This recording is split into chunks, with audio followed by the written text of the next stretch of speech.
All right, little small ball win. You know, it can't be pretty every single night, so you take them when you can get them.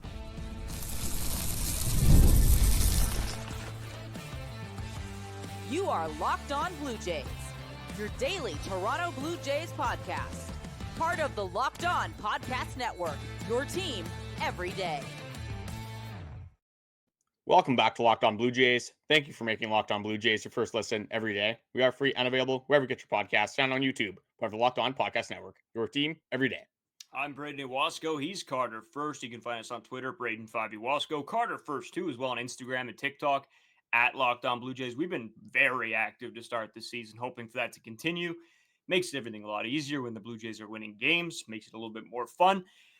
So go check us out on all those. Make sure if you're new here to YouTube or you haven't subscribed yet or listening anywhere else, make sure you head over to the YouTube page, hit that subscribe button. You guys have been killing it as of late again. Trying to build this, build our little Blue Jays land of fans all together. So go over to that YouTube page, hit that subscribe button. It does help us out.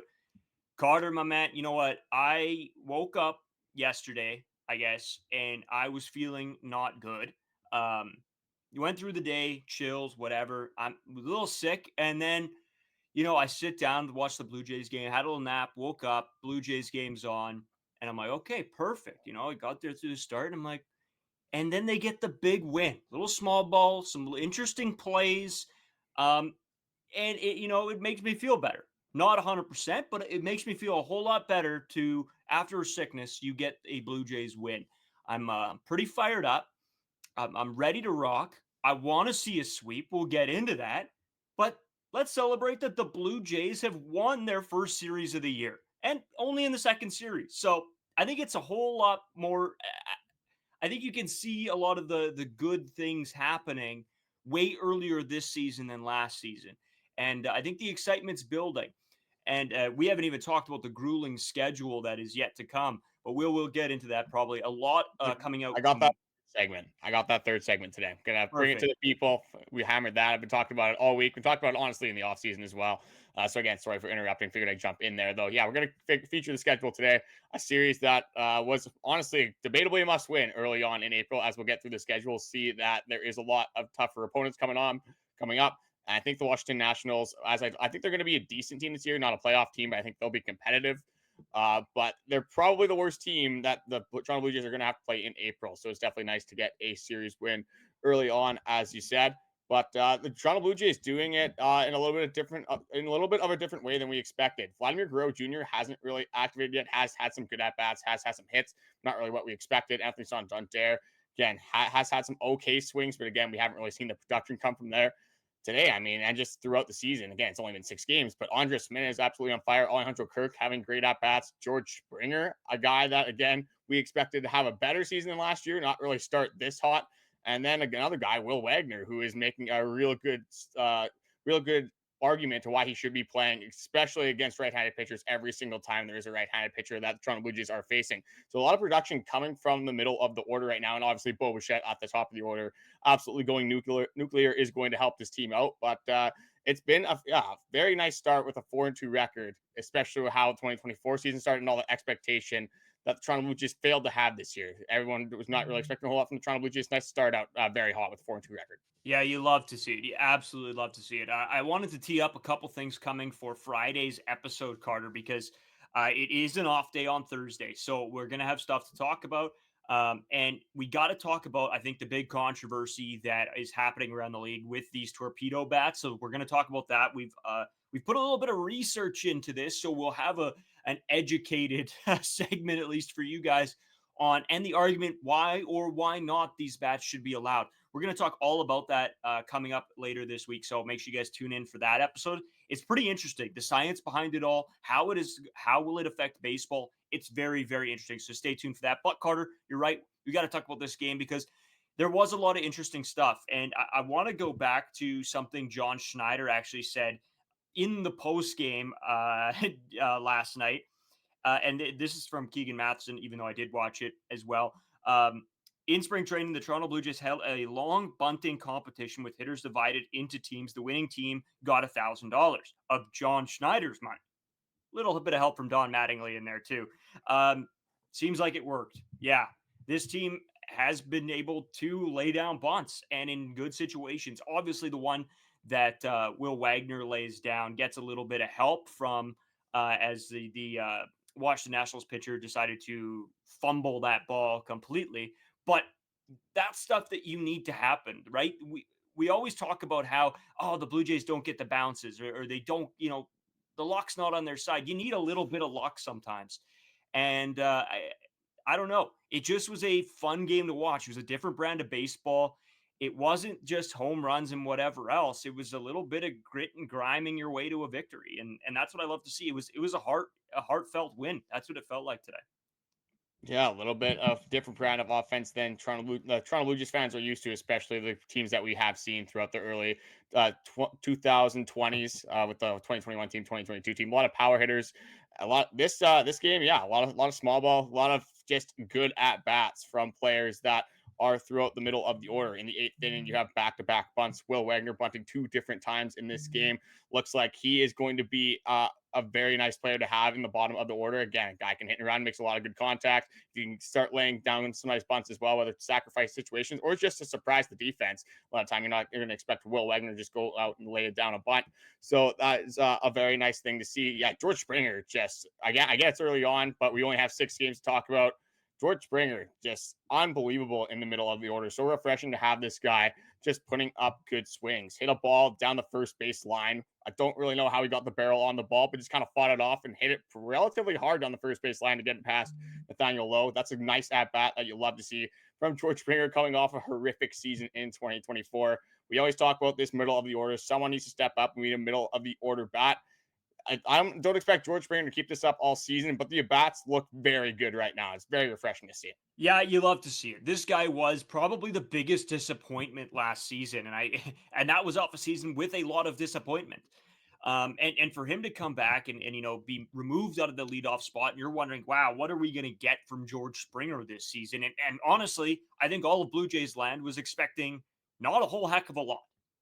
There were conversations that were happening in this offseason. I think it was right around the spring training time, Carter, that were, is George Springer going to be an everyday player if he continues like this?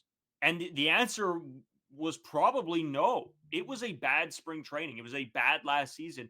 But this guy has somehow quieted the noise and been able to come back and be a very productive hitter through the first few games. Now, again, will this continue? For those of you who saw the TikTok last night, I said, I don't know.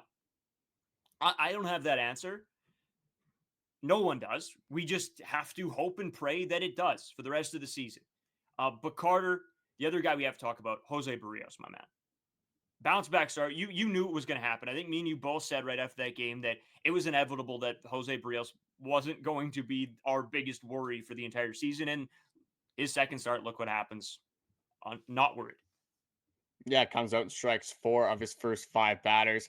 It was a very easy bounce back start to predict, kind of like the Bo Bichette going into the season, just kind of right in front of your face. Made a lot of sense that Jose Berrios going against a Washington Nationals team was going to have a very effective outing, and he was unbelievable for the first 5 innings, really keeping hitters off balance. Getting, again, the strikeouts were a little bit higher than we were accustomed to seeing from Jose Berrios. You absolutely love to see that, especially coming off of that first game against the Baltimore Orioles. Just, again, getting really bad swings, which are very fun to see as a Blue Jays fan with the stuff that we know Jose Berrios has. Definitely fun to see him keeping hitters off balance. And then I kind of like after the Jose Berrios stuff gives us a very good outing, 5 2/3 inning pitch, only gives up 2 earned runs. But I kind of want to talk about Yariel Rodriguez and the Mason Fluharty situation. Mason Fluharty making his first appearance of his major league career. Yariel Rodriguez going into the game with runners on first and second. I believe he walks the first batter to make it bases loaded. Typical Yariel Rodriguez experience. Looks a little bit better today than he did traditionally. On the Orioles game when he pitched in the 8th inning, John Schneider said that was the best inning he's ever seen Yariel Rodriguez pitch in the major leagues. And that's just what we've been accustomed to seeing from Yariel Rodriguez, that his top of the game when he has the command, when he's on, he can be unbelievable. But what kind of Yariel Rodriguez are you going to get? Today still struggled with the fastball a little bit. You saw early on in his outing, and kind of throughout. Obviously, he's only pitched like an inning and a third. But with Yariel, you can still see that there is command issues. So it was nice to see that he did kind of work through that. And then Mason Flaherty going into the game in a tough situation, runner on third base for his first career Major League start. CJ Abrams, who's having a very good season, very good hitter at the plate. Just kind of a tough at-bat there. But it just blows my mind again that this team decided to go with Richard Lovelady when you have a guy like Mason Flaherty, who, again, isn't going to blow anyone's tires off. But when you see what he's doing compared to Richard Lovelady, it just blows my mind that this wasn't a very obvious decision by his front office. Yeah, again, I wonder and question what the thought process was, right? Because obviously they had to have seen something. We've talked about this a ton already, but obviously they've had to have seen something that they liked. Otherwise, I just don't understand. And if whatever they saw that they liked wasn't there during the regular season, so good move. He looked good, Carter. And then we got to talk about the main man at the end of the line, Jeff Hoffman. He looks outstanding. Whoever was the person, the doctor, whoever it may have been, that said that he's got shoulder problems or whatever it was, what happened?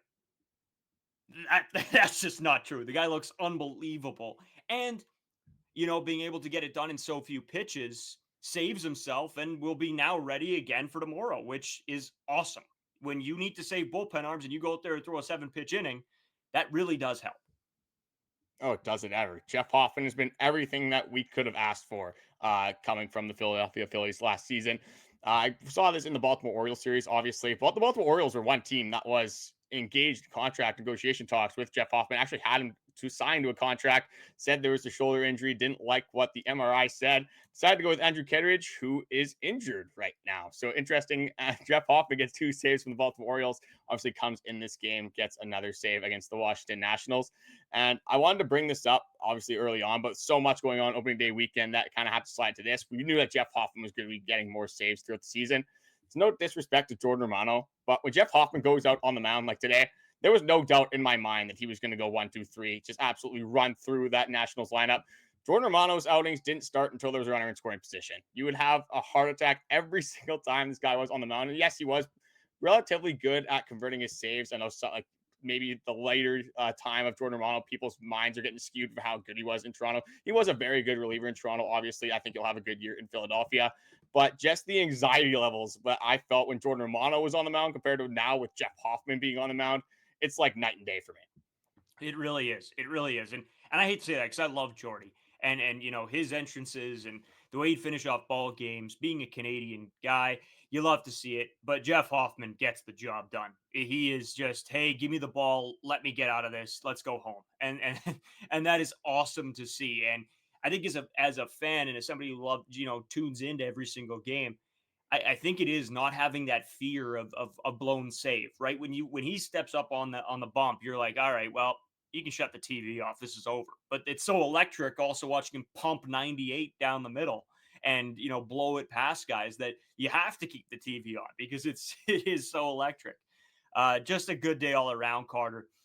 We got to talk a little bit more because tomorrow is a big game. A big decision has been made on who is going to start tomorrow's game, or today's game, I guess I should say, sorry. And I think it's what me and you hoped for, but I think let's take a quick break. We're going to break it all down. How does this affect games moving forward? Obviously, we'll talk about the Max Scherzer injury as well, what we're seeing from that and a few other things on the other side. Today's episode sponsor is Wonderful Pistachios. Looking for a snack that's both delicious and nutritious? Crack into a good source of protein with Wonderful Pistachios. Wonderful Pistachios is one of the highest protein nuts. Each 1 ounce serving has 6 grams of protein, giving you over 10% of your daily value. Plus, they're packed with better for you unsaturated fats to help you keep feeling fuller longer. Personally, I love the no shells variety. It's perfect grab and go snack for busy days. Whether I'm even just watching a movie, I'm out going with friends, perfect convenient snack, the no shells variety, sweet saltiness, any sort of flavor that they have, they'll have it perfectly created for you. Lots of variety there. Perfect opportunity if you guys are running late for meetings, just with the busy lifestyle that everyone is living nowadays. Great option to go through if you can't get a full meal in. Another nice factor with Wonderful Pistachios is that they are a complete protein and they provide all 9 essential amino acids. Get snacking and get cracking with the snack that packs a protein punch. Visit wonderfulpistachios.com to learn more. That's wonderfulpistachios.com to learn more. All right, Carter, we got a couple more topics just to cover from the game yesterday, and then we'll move on to the big topic of who gets the start for tonight's game. Obviously, some of you may have seen already, but we're going to talk about it, why it was a good decision, why we think it was. I think we're both on the same page with that, but we'll talk about that right away, Carter. A couple more talking points, and you had a couple more points you wanted to get into on Jeff Hoffman before we get into the Bo Bichette of it all, the last at-bat, what happened with him, how he was able to fight that pitch off. But I'll send it over to you for Jeff Hoffman. See, this is an argument that I didn't necessarily believe at the time. Maybe I'm starting to go over to this side a little bit more. And it's just the difference in pitch mixes between Jordan Romano and Jeff Hoffman.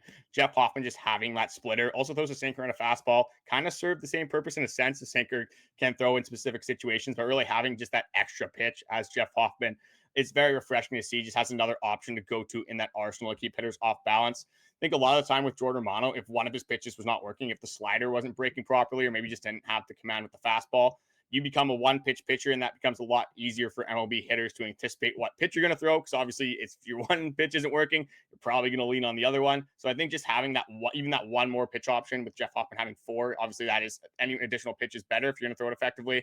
But I think that is a massive difference at the end of the day when you look at Jeff Hoffman and Jordan Romano. Yeah, I couldn't agree with you more. And Jeff Hoffman just seems more stable. It's like you almost know that whatever day he goes out on the mound, every pitch is going to be on. He's going to be ready to go. Whereas I think that was the question mark with Jordan Romano is you didn't necessarily believe that all the time. But Carter, going into Bo Bichette, he fought that pitch off aggressively. I think he thought it was going to go foul, and it found a gap, got the job done. And sometimes you need a little bit of help from the baseball gods, and sure enough, that's what he got today. And good on him for being able to even get a bat on that ball. He hit that ball so with the barrel so late as it was crossing the plate. I was blown away that he even got a piece. Yeah, Bo Bichette had a lot of good at bats today. I don't know if this was necessarily one of them, other than that last swing. Unbelievable power to have that his bat just in the zone for that long of a time because he was insanely late, obviously. So just having his bat get there and obviously pushing it down the first base line with enough velocity to get past Nathaniel Lowe, and just him showing a little bit of emotion as we've kind of seen a little bit from a lot of these players early on in the season. Vladdy getting fired up on the base paths.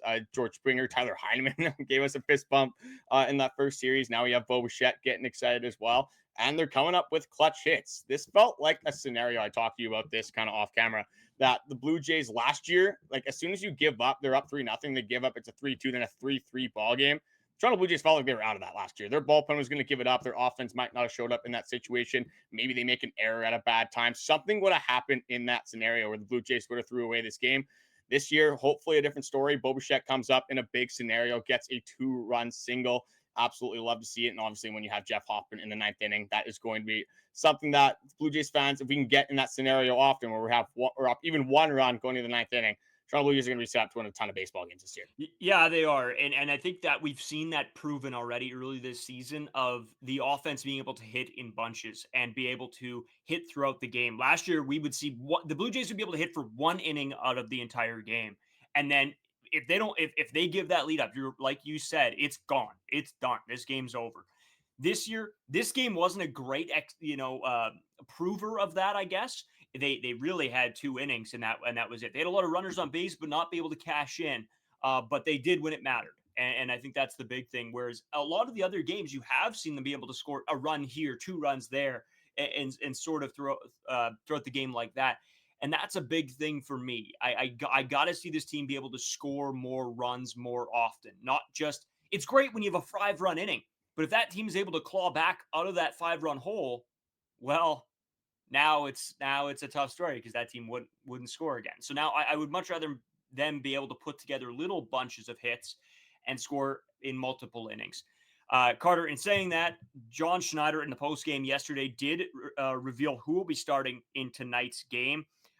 Hazel May asked the question. Easton Lucas will start Wednesday's series final versus the Nationals.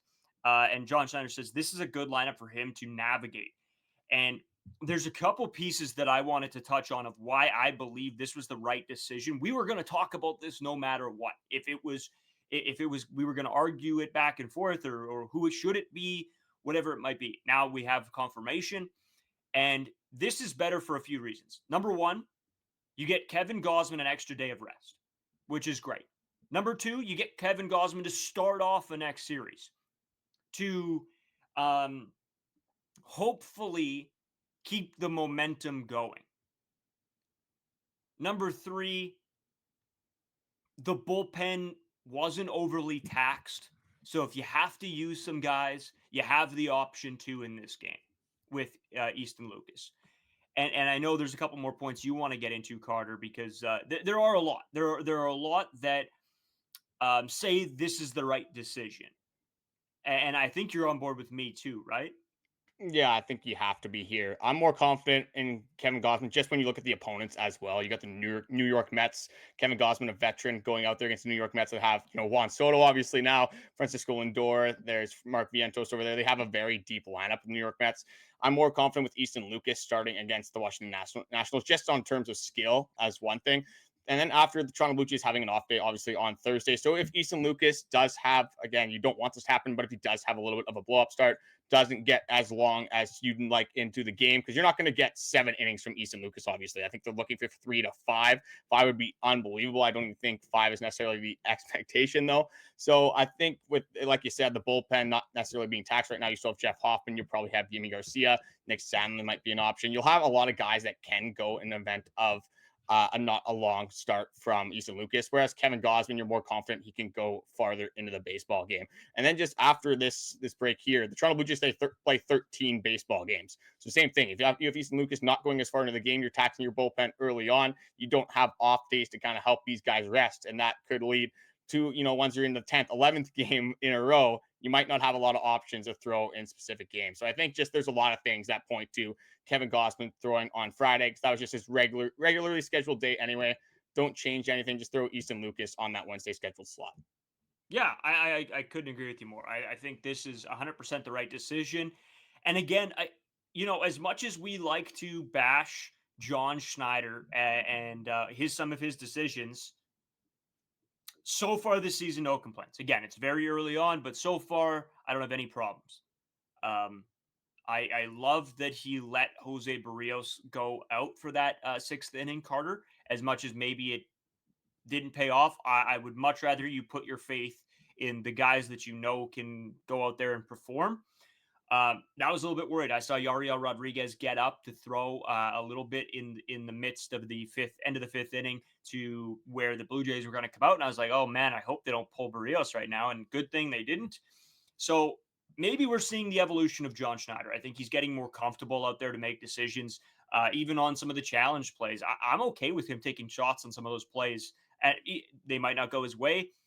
If your guys think they should win the challenge, I'm totally good with John Schneider throwing that out there, losing it, whatever. At least you did it. At least you did it, and you showed your players that you got some faith in them too.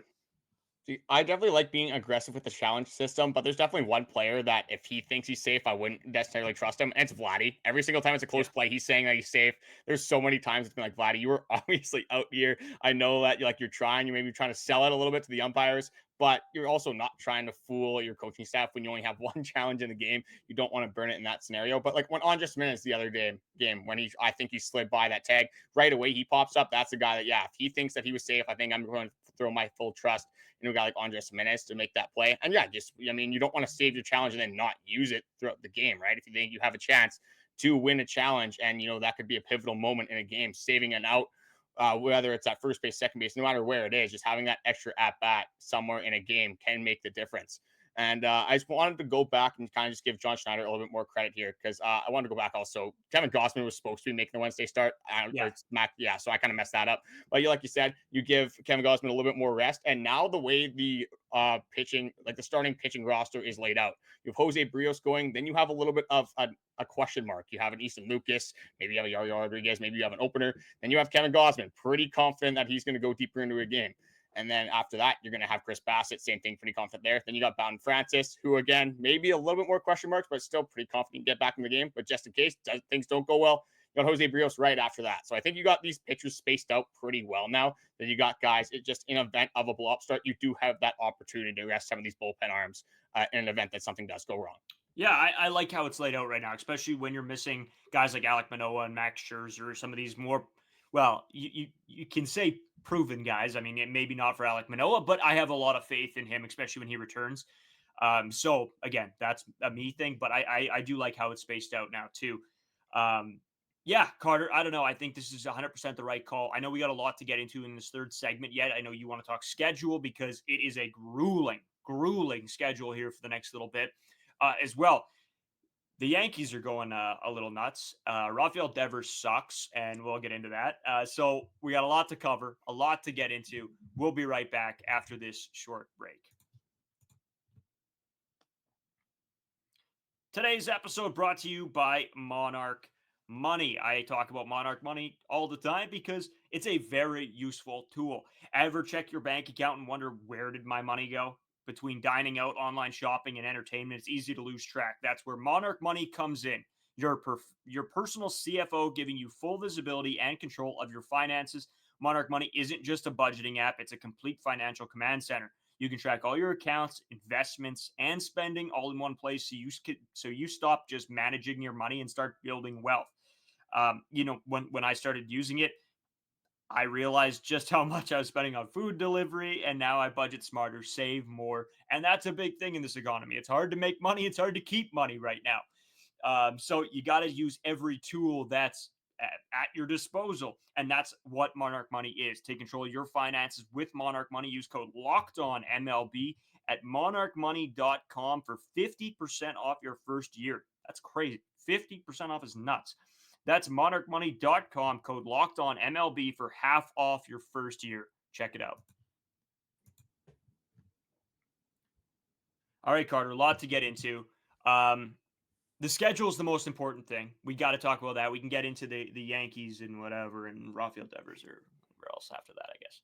Yeah, a little bit of division talk after, obviously coming up after this. But yeah, it's been a little bit of a weighted segment here talking about the early Toronto Blue Jays schedule. The way the schedule kind of works out is that the Toronto Blue Jays have a very tough April, maybe their toughest month of the year. The middle kind of gets a little bit softer, and they finish off the year a little bit tougher as well. But just going over the Blue Jays schedule here, they obviously started with a 2-game homestand. The next 10 games are on the road, and they are not against that favorable of opponents. I'll just go over it here. You got the New York Mets next series for a 3-gamer. Got the Boston Red Sox for a 4-game. Right now they're 1-4, but again, it's early on in the season. If you ask yourself, you had them winning the AL East. So again, we'll see what happens to Boston Red Sox. I'm still putting them as a pretty competitive team here. Then you got the Baltimore Orioles right after that. And then you have the Atlanta Braves, who are starting really poorly, but I think by that time they'll kind of figure it out a little bit.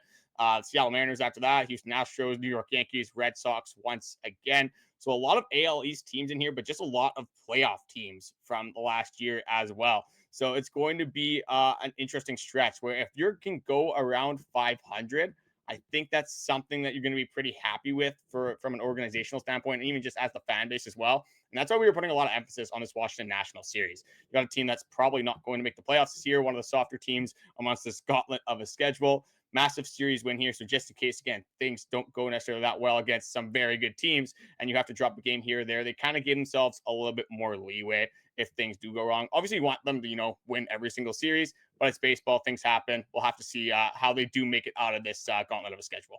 Yeah, that's exactly it. We talked a lot about it being such an important game this past one and trying to win that. Blue Jays start the season 4-2. You're happy. I think as a fan, you have to be, especially after having the first set against the Orioles. And the Nationals aren't a team to scoff at either. Don't get me wrong. They're not the New York Yankees. They're not the Baltimore Orioles, but you got to take the wins when you can get them. And that's what this team did. So again, we'll see what happens in game 3. I'm excited to see what Easton Lucas can do. Hopefully he can give you something. That's all you really want, a chance here to win this third game and sweep the series. Carter, I did want to throw this in here just because we had a couple people asking a little bit about the Buffalo Bisons as well, because how interesting that team is. That team on paper is pretty entertaining. So again, I know a lot of you guys don't pay much attention to it. I don't overly pay a ton of attention, at least to the just game by game as a whole. Yes, but if you want to go see some interesting baseball down in Buffalo, there you go.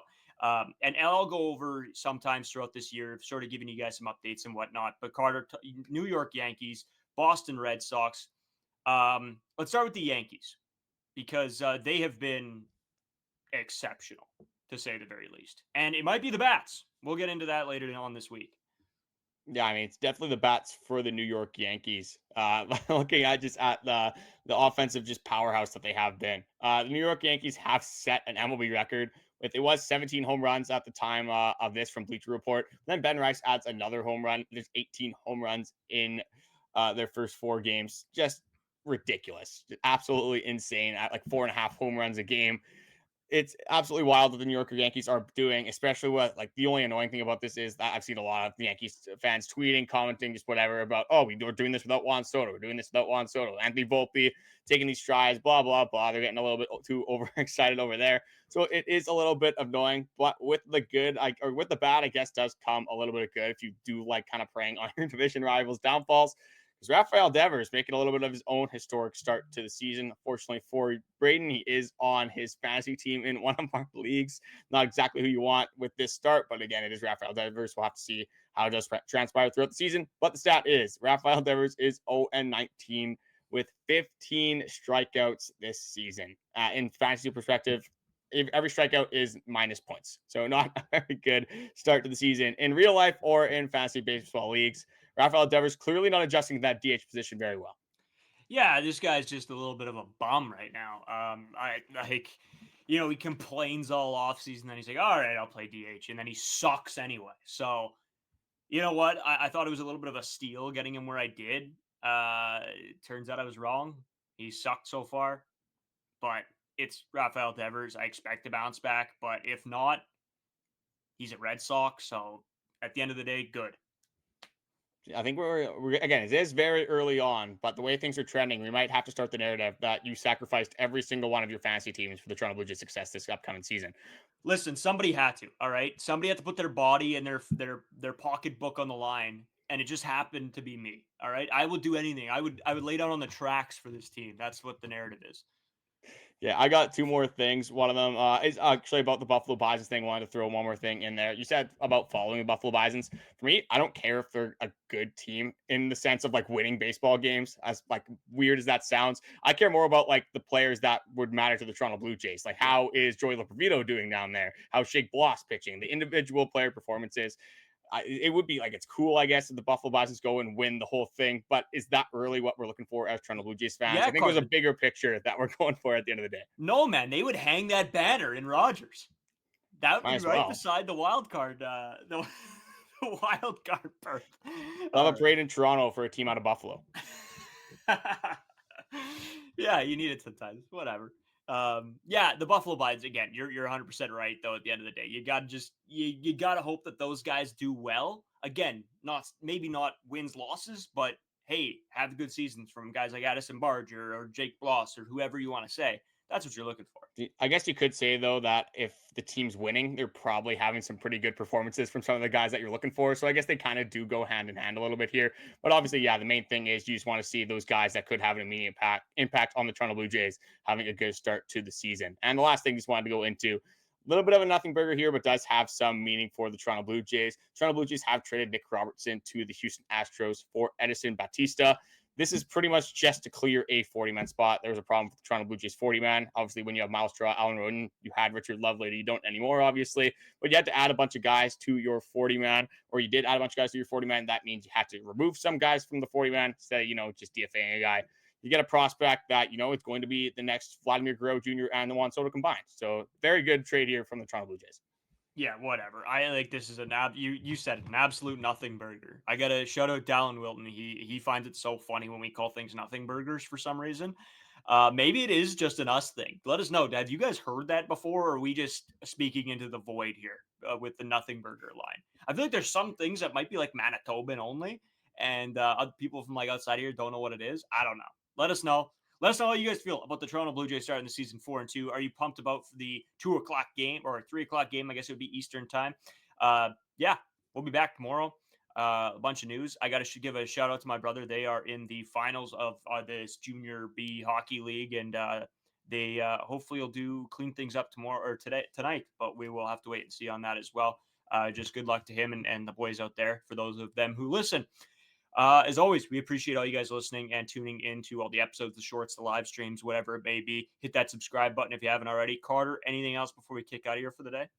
Let's look for the first series sweep of the Toronto Blue Jays season. A little bit of, the odds aren't in the Toronto Blue Jays' favor when you got Mackenzie Gore on the other side and you're making a start from Easton Lucas. But hey, maybe the Toronto Blue Jays can continue to shock the world, and we'll see 3 home runs from our best power hitter on the team, Andrus Gimenez. I want to say thank you guys for watching, and we will talk to you guys tomorrow.